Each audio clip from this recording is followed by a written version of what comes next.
Rogo-vos, pois, irmãos, pela compaixão de Deus, que apresenteis vossos corpos em sacrifício vivo, santo e agradável a Deus, que é o vosso culto racional. Mas a gente vai entrar num outro assunto, eu acho importantíssimo, porque, assim, na boca de quase todas as pessoas cristãs, é muito comum a gente falar do culto.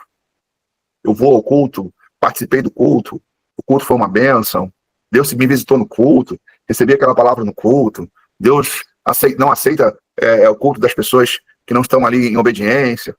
Então, quando a gente fala em culto, na cabeça das pessoas processa, eu vou a algum lugar, lá eu vou cantar, vou aplaudir, vou orar, depois eu vou para minha casa. Então, na maioria das pessoas evangélicas, cristãs, culto está relacionado a uma liturgia, a um rito. Domingo é o dia a dia ao culto. Quando eu chegar lá, eu vou cantar algumas músicas, vai ter a hora do ofertório, as pessoas vão lá na frente ofertar, eu vou levantar as minhas mãos, cantar, participar da oração, receber a palavra de Deus, me alimentar, e depois eu vou para casa, que eu entreguei meu culto a Deus. Apesar de eu acreditar veementemente que a maioria das pessoas, elas fazem isso de todo o seu coração, eu queria hoje trazer a vocês uma reflexão sobre essa questão do culto. Porque será que é isso mesmo que para Deus é um culto para ele? A gente aprendeu dessa forma, né? Você aprendeu que o culto tem tudo a ver com o que eu acabei de dizer. Mas à luz da Bíblia, é isso que é o culto para Deus? E aí, assim, eu fui buscar no Novo Testamento quantas vezes aparece a palavra culto. E por incrível que pareça, aparece muito poucas vezes a palavra culto. O conceito de culto tem a ver com adoração. Eu vou prestar adoração a Deus. E aí, estudando à luz das Escrituras, a gente vai observar que o que a gente chama de culto não é para Deus culto. Mais uma vez eu quero afirmar, não que seja errado, se reunir, cantar, celebrar, não há nada de errado nisso. Mas se a gente for procurar à luz das Escrituras, nós vamos encontrar de forma muito clara, tanto dito por Jesus, como dito por Paulo, qual era realmente, para Deus, o verdadeiro conceito de culto. E acho interessante a gente ter essa clareza, porque a gente precisa fazer com entendimento. Isso eu preciso saber o que eu estou fazendo, é dessa maneira mesmo que Deus quer? Será que para Deus o culto é a música que eu canto, é a reunião que eu participo, é ir ao domingo à igreja, é me reunir com os irmãos? O que na verdade, para Deus seria o culto? O que para Deus, de fato, seria adoração? Então eu vou pegar duas referências, uma eu já li agora aqui para vocês, que é dita por Paulo, depois eu vou citar uma outra referência, dita por Jesus, para que não fique nas minhas palavras e a gente tenha clareza, e a gente não seja mal interpretado, para as pessoas não pensarem assim, o que o Marcelo está fazendo? Está desconstruindo? Não. Eu estou esclarecendo, trazendo para vocês mais clareza. Bom, se nós formos olhar para o que Paulo diz, culto não tem nada a ver com o que a gente faz na igreja. Pelo menos os que já tiveram participar de uma liturgia de alguma igreja presencial. E por que a gente diz isso? Porque Paulo ele escreve aqui para os irmãos e roga, né, diz para ele, eu estou compartilhando, exortando vocês, chamando a atenção de vocês, estejam atentos para isso. E aí ele começa a dizer que a gente deve apresentar os nossos corpos. Então ele diz que está relacionado à sua vida, né? Seu corpo físico, sua vida. Apresente o seu corpo, apresente os vossos corpos, a sua vida de vocês. E ele fala que a gente tem que se apresentar de 3 maneiras. Como sacrifício vivo, santo e agradável. E aí, no final do versículo, ele diz que isso é o nosso culto. E ainda diz que esse culto ele é racional. E eu acho isso muito interessante. Na mente de muitas pessoas, culto tem a ver com a liturgia, isso é, o rito que se tem, o encontro que se faz, a reunião com os irmãos, as músicas que se canta, e muitas vezes tem a ver com a emoção, que é o que as pessoas sentem. Então já vi várias pessoas falarem assim, olha, aquele culto foi maravilhoso, eu chorei muito. Eu estava ali com o coração aflito, e de repente naquele encontro nosso ali, cantando, louvando, celebrando, eu saí alegre e feliz. E aí Paulo começa a dizer que o culto, ele não é emocional, ele é racional. Ele não tem a ver com o que eu sinto, tem a ver com o que eu faço. E é interessante a gente trazer essa reflexão, porque às vezes as pessoas estão fazendo algo para Deus do qual Deus não pediu. E o que Deus pediu, as pessoas não estão fazendo. Então eu quero trazer esse esclarecimento para vocês. Porque quando a gente olha à luz das Escrituras, com a vinda de Jesus, o culto deixou de ser uma cerimônia, uma reunião coletiva, sendo feita em algum lugar. E aí nós vamos ver, além dessa palavra aqui de Paulo, nós não vamos ver Jesus num diálogo com uma mulher samaritana, e a mulher faz a pergunta para Jesus. A pergunta que ela faz é o seguinte, Senhor, aonde nós devemos adorar a Deus? Ela está se referindo ao culto, adoração, devoção. é aqui nesse monte, onde o nosso pai Jacó cavou esse poço, ou a nossa adoração a Deus, ela é lá em Jerusalém, onde os judeus dizem que é o lugar para se adorar. E aí, por que ela faz essa referência? Porque em Jerusalém tinha o templo. E o culto a Deus, para os judeus, era irem àquele lugar e oferecerem ali seus sacrifícios. E aí Jesus ele diz o seguinte, olha, é chegada a hora, isso é, mudou. A hora, agora, esse momento agora, os verdadeiros adoradores não vão adorar a Deus nem em Jerusalém e nem nesse monte. E ele diz que os verdadeiros adoradores vão adorar ao Pai em espírito e em verdade. Então ele diz que o culto agora deixou de ser para Deus um rito em algum lugar, que ele disse, não é nem mais em Jerusalém, nem nessa montanha. Então não tem mais a ver com lugar. E ele diz que esse culto, essa adoração a Deus, tem que ser em espírito, ele está falando de coração, e tem que ser em verdade. Isso é, seguindo os princípios do qual Jesus estabeleceu. Então, o conceito de culto com a vinda de Jesus deixou de estar relacionado a um rito, a uma celebração e a um lugar. E aí agora Paulo ele aprofunda essa ideia, trazendo para as pessoas mais clareza. O que agrada a Deus? Isso é, quando eu digo, eu vou adorar a Deus, eu vou cultuar a Deus, e é para Deus esse culto. Aí Paulo explica. É você apresentar o seu corpo como sacrifício vivo, santo e agradável. Partindo desse princípio, a gente precisa entender o que é isso. O que seria apresentar o meu corpo como sacrifício vivo, santo e agradável? E aí Paulo diz, esse é o culto racional. Então ele fala que é o vosso culto racional. Então vou repetir aqui, ó. Apresenteis os vossos corpos em sacrifício vivo, santo e agradável a Deus. Esse que é o vosso culto racional. Então ele diz que o culto não é emocional, não tem a ver com o que eu estou sentindo, ele é racional, tem a ver com o que eu entendo, e ele diz que o culto a Deus tem a ver com o meu sacrifício vivo, do meu corpo, santo e agradável. Então, se você quer adorar a Deus de verdade, se você entende que a sua vida tem que ser um culto, o culto não tem a ver com o que você faz em uma reunião, tem a ver com o que você faz fora da reunião. Então, para Deus, o seu culto não tem a ver com o encontro, tem a ver com a sua vida todos os dias. O que você faz na segunda, na terça, na quarta, na quinta, na sexta, no sábado e domingo. Então, o culto tem a ver com a sua vida. A sua vida se torna para Deus um culto. É o que ele diz aqui. Apresentem-se a Deus, apresente o vosso corpo, isso é a minha vida, se apresentem para Deus, primeiro, como sacrifício vivo. Então, vamos entender agora. Se você quer realmente adorar a Deus, se você quer realmente que Deus ele receba o seu culto, você tem que prestar atenção em 3 coisas. Que Paulo fala. Primeiro, que a sua vida seja um sacrifício vivo. Aí vem a pergunta, né? O que seria, Marcelo, na prática, um sacrifício vivo? O que seria isso? Sacrifício vivo. Bem, a melhor forma de a gente entender esse conceito de sacrifício vivo é só olhar para o sacrifício de quem? De Jesus. E a gente vai contextualizar isso em outros momentos que Jesus fala sobre o mesmo assunto. Ele diz o seguinte, quem quer vir após mim, tome sobre si a sua cruz e me siga. Então, está muito claro que o que Jesus passou, também estamos propensos a passar. E o que eu estou vivendo dentro desse cenário de ir para a cruz, para Deus, é o meu culto. Como é que a gente aplica isso na nossa vida? Quando a gente vai para o que Jesus passou na cruz, a gente tem ali muitos aprendizados. E aí, assim, ele é a nossa referência, é o nosso modelo, do qual nós temos que seguir.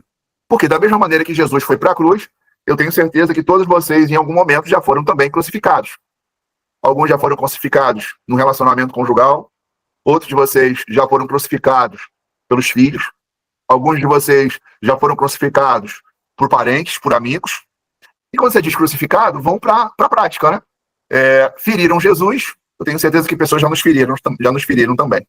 Ofenderam Jesus, criticaram Jesus, debocharam de Jesus, e aí, mesmo com todo esse cenário que Jesus viveu, qual era a intenção do diabo? É que ele descesse da cruz. Se tu és o Cristo, desce da cruz. Então alguém lá chega para ele assim, médico, cura-te mesmo. Salvou os outros, não pode se salvar. E todo aquele cenário tinha como objetivo questionar, desce daí. Você não é o Cristo? Desce. E ele poderia descer? Poderia, mas não desceu. Quando o meu culto ele é realmente um culto para Deus? Quando eu vou para a cruz. Quando você vai para a cruz. Isso é, quando você passa por situações em que as pessoas vão te ferir, em que as pessoas vão te atacar, em que as pessoas vão falar mal de você, e as pessoas vão torcer para você descer da cruz. Aí você diz, Marcelo, o que seria descer da cruz? É você abandonar seus princípios, porque você quer se vingar do mal que estão te fazendo. Então, alguém falou mal de mim, eu vou lá e falo mal da pessoa. Alguém me atacou, eu vou lá e ataco a pessoa. Então, quando eu me coloco como um discípulo de Jesus, entendo que, mesmo diante de ataques, de críticas, de perseguições, eu tenho que manter a posição de falar para o Senhor assim: Pai, perdoa porque não sabe o que faz. O que foi que aconteceu? Na cruz, Jesus poderia ofender, atacar, humilhar, Jesus poderia, questionar, mas a palavra diz que ele calado estava, calado ficou, foi como uma ovelha muda ao matador. E quando ele abriu a boca, que ele diz: Pai, perdoa porque não sabe o que faz. Olha o que Paulo diz. Ele diz o seguinte: o seu culto a Deus tem que ser racional. Agora, o que é o seu culto para Deus? É quando você se apresenta como sacrifício vivo.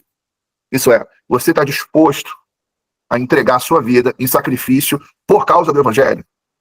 E seguir esses parâmetros do Evangelho, do qual você entende que você não paga o mal com o mal, que você não traz para o coração o que fazem com você, que você não se comporta da maneira errada como as pessoas estão se comportando. Então, primeiro parâmetro, eu quero me apresentar como sacrifício vivo. E detalhe, isso acontece conosco todos os dias.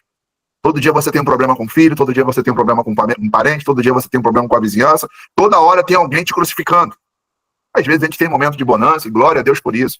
Mas eu acredito que, se eu fosse me deter aqui para ouvir vocês, tenho certeza que vocês têm histórias em que vocês já foram crucificados e talvez ainda estejam sendo crucificados por pessoas, por parentes, talvez por pessoas que deveriam amar vocês, mas levam vocês para a cruz. Pessoas da família de vocês levam vocês para a cruz. A questão é, quando a gente está na cruz, a gente tem a postura que Jesus teve, ali é o meu culto a Deus. É o que Paulo fala. Se apresente como sacrifício vivo. Segundo, ele diz que o culto racional a Deus está relacionado ao me tornar santo. Isso é, o meu corpo tem que ser santo. Apresentar os vossos corpos como sacrifício, como algo santo e depois agradável a Deus. Então, quando se fala em apresentar a minha vida como algo santo a Deus, é importante a gente entender que o conceito de santo não tem a ver com pureza. O conceito de santo tem a ver com separação. Então, todas as vezes que você ouve a palavra seja santo, porque o Senhor teu Deus é santo, ele está falando que você tem que ser separado. Separado para Deus. Então, ele diz que o meu culto a Deus tem a ver com eu fazer com que o meu corpo seja santo. Então, vamos trazer isso para a prática. Quais são as condições que me levam a ter a santidade do meu corpo para Deus, para que ele veja isso como meu culto? As condições. Então, vamos pegar nosso corpo e vamos tentar esmiuçar de maneira bem detalhada. Por exemplo, quando eu guardo meu coração e não permito entrar mágoa, não permito entrar ódio, não permito entrar rancor, eu estou separando meu coração para Deus. Meu coração se torna santo quando eu elimino do meu coração a carga que muitas vezes eu permito entrar por causa dos erros das pessoas. Um outro cenário que prova que meu corpo é santo, por exemplo, a minha boca. Minha boca é santa. Se está falando do corpo, a boca faz parte do corpo. Se minha boca é santa, significa que as minhas palavras elas têm que ser separadas. O que quer dizer isso? Não é qualquer coisa que você permita sair da sua boca. Quando você entende que a sua boca é santa, o que você elimina da sua boca, já que você está separando ela para Deus? Você elimina a fofoca, você elimina a murmuração, você elimina o xingamento, você elimina falar mal dos outros. E por que você não faz isso? Porque agora a sua boca está separada para Deus. Entende? Aí vamos aprofundar um pouco mais. Os seus olhos também são santos. Se os seus olhos também são santos, você precisa separar os seus olhos para Deus. Se você separa os seus olhos, tem que ter cuidado com o que você vê. Tem pessoas que têm um olhar invejoso. Tem pessoas que gostam de olhar pornografia. Tem pessoas que têm um olhar maldoso. Se os seus olhos são santos, você tem que eliminar isso da sua vida. Por quê? Porque você separou para Deus. Paulo diz: eu rogo vocês, irmãos. Ele está ali clamando, dizendo para os irmãos: eu estou rogando, pedindo, falando com vocês. O culto de vocês é racional desde que vocês separem os corpos de vocês como sacrifício vivo. Já entendemos o que é sacrifício vivo. Depois ele diz: santo. Opa, peraí. Santo estamos entendendo agora. Meus olhos são santos. Meu coração é santo. Minha boca é santa. Minha mente. Por exemplo, tem muitas pessoas que têm uma mente muito poluída. Tem pessoas que têm uma mente perversa. Tem pessoas que têm uma mente julgadora. Se a sua mente é santa, você tem que separar do que é imundo. Por quê? Porque é santo. Estamos caminhando. Agora eu sei que o meu culto a Deus tem a ver para eu me apresentar como sacrifício vivo. Isso é, eu entender que eu tenho que suportar as aflições dessa vida por amor a Deus. Eu entendo. Eu entendo que eu tenho que ter meu corpo separado porque ele é santo. Isso é minha boca, meus olhos, minha mente, meu coração, minhas mãos são santas. Então você tem que ter cuidado o que você recebe, o que você ganha de forma lícita ou de forma ilícita. Por exemplo, tem muitas pessoas que chegam na época de política, recebem dinheiro sujo para votar no candidato específico. Quem é do interior sabe o que eu estou falando. Quando você recebe um dinheiro sujo para votar em alguém, se as suas mãos são santas, significa que você jamais aceitaria dinheiro de corrupção. Então, quando você entende que o seu corpo é santo, você separa ele para Deus e tudo que não presta você elimina da sua vida. A fofoca, falar mal, o olhar invejoso, a mente poluída, coração magoado, você elimina isso da sua vida. Por quê? Porque você separou para Deus. E ele diz que a gente tem que apresentar os nossos corpos também de forma agradável. E a gente tem que se preocupar. Você se preocupa com as suas vestes? Você acha que quando você se veste de forma agradável para Deus? A gente tem que prestar atenção nisso. Então, quando você posta as coisas nas redes sociais, você tem a preocupação que o seu corpo revele que realmente ele é agradável para Deus? E que eu não quero entrar na questão de uso e costume, somente a questão do pudor. Às vezes as pessoas elas não têm pudor, e aí elas não têm a preocupação, e muitas vezes permite que a lascívia esteja acompanhando essas pessoas. Será que você tem cuidado em agradar a Deus com o seu corpo, se alimentando da maneira certa? Tem muita gente que está se matando só comendo o que não presta. Então a gente tem que prestar atenção. Minha vida é agradável a Deus? Eu estou agradando ao Senhor, me separando? Eu estou agradando o Senhor, fazendo com que eu realmente vá para a cruz quando me crucificam? Eu estou agradando ao Senhor, de maneira que Ele olhe para mim e diga assim, Ele tem prazer em você? Deus, Ele olha para você, Ele tem prazer em você? Ele tem prazer em mim? Será que existe uma preocupação de realmente sermos templo do Espírito Santo? Isso é do que você quer ser cheio. Eu digo para as pessoas, eu quero ser cheio de Deus. Tá, mas se Ele vier sobre você, o que Ele vai encontrar dentro de você? O que Ele vai encontrar em você? Para Ele poder entrar. Se você é santo, significa que Ele vai vir e vai dizer, não, esse lugar aqui é meu. Porque o seu corpo, a sua vida, seus lábios, seu coração, realmente está alinhado com aquilo que Deus quer. Aí, partindo desse princípio, a gente consegue verificar que faz muito mais sentido adorar a Deus com a nossa vida do que adorar a Deus com o nosso rito. E por que eu digo isso? Porque eu conheci muitas pessoas que elas eram fidedignas a estarem numa reunião e lá elas cantavam, levantavam a mão, celebravam, pulavam, choravam, davam glória a Deus, mas fora daquele ambiente elas não tinham a preocupação de realmente ser um sacrifício vivo, santo e agradável. E a gente consegue entender quando Jesus ele diz que a adoração não está mais ligada a um lugar. Chegou a hora em que os verdadeiros adoradores, palavras ditas por Jesus, não vão adorar nem nesse monte, nem em Jerusalém. Então a adoração não tem a ver com rito.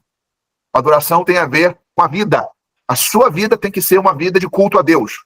Quando você vive esses princípios, a sua vida é uma vida de culto ao Senhor. Então, o seu culto a Deus não é um momento, é todos os dias. Desde o momento que você acorda e vai dormir, e a vida que você leva, o exemplo que você traz, conduta que você tem, revela o seu culto a Deus. Agora, é errado, então, a gente se reunir de maneira nenhuma. Para isso nós estamos aqui. Seria bom nos reunirmos presencialmente, se Deus permitir, um dia nós vamos ter outras pessoas e nós vamos estar reunidos presencialmente. Espero em Deus que a casa de vocês seja um lugar de serviço a Deus, onde outras pessoas estarão se reunindo com vocês. Isso é, quando vocês abrirem as portas e reunirem os irmãos, vamos chegar a esse dia, com certeza.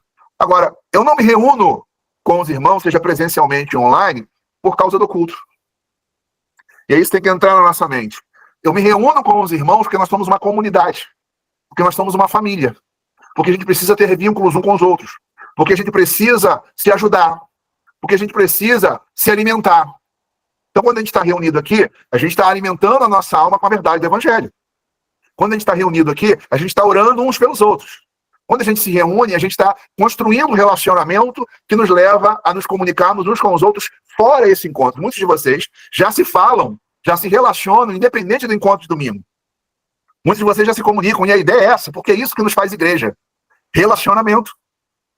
Então, a gente precisa se reunir muito, mas não por causa do culto. A gente se reúne porque é família, a gente se reúne porque vai aprender, a gente se reúne para se conhecer melhor, a gente se reúne para se ajudar, a gente se reúne para compartilhar o que é bom e o que é também ruim, a gente se reúne para isso, ótimo, glória a Deus, para isso mesmo que a gente tem que se reunir, mas a nossa reunião não faz disso um culto. Porque o que faz da sua vida, ou melhor, o que faz o culto para Deus é o que você faz fora daqui, fora desse encontro. Por que é importante a gente ter essa clareza? Porque assim, eu percebi na minha caminhada durante muitos anos, eu percebi as pessoas tendo um relacionamento extremamente superficial com Deus. E esse relacionamento superficial fazia com que elas não tinham os resultados que elas queriam para Deus. E levava essas pessoas a estarem enganadas, porque elas achavam que agradar a Deus é o que elas faziam no domingo. E aí que elas se enganam. Porque o que agrada a Deus não é o que você faz no domingo somente. O que agrada a Deus é o que você faz todo dia. E aí muitas pessoas, por não entenderem isso, elas não vivem um sacrifício vivo. Isso é, quando acontece qualquer coisa, elas descem da cruz e realmente perde o controle, perde a atitude, esquece quem ela representa e aí faz tudo de errado. Muitas pessoas não separam o seu corpo para serem santos.